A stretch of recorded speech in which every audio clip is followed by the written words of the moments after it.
Hello guys, sinugod natin muli ang parisan ni Diwata sa Quezon City para alamin ang pagbabago dito.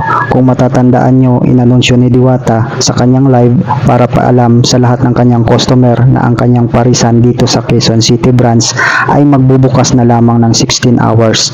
Kung dati ay 24 hours at effective ito June 13 mula alas 7 ng umaga hanggang alas 11 lamang ng gabi bilang paghahanda at paglilinis ng kanyang parisan. Para sa akin, tama lang ang naisip ni Diwata dahil pagkain ng kanyang negosyo. Sabay niya talaga ang kalinisan para maiwasan niya ang makatanggap ng reklamo galing sa kanyang customer. Sa ngayon, nakikita natin unti-unti na nag-a-adjust ang customer at padami na ng padami ang pumipila at puno na rin ang dining area, kaya sa mga gustong pumunta kayo ng maaga para hindi kayo sumiksik sa pila.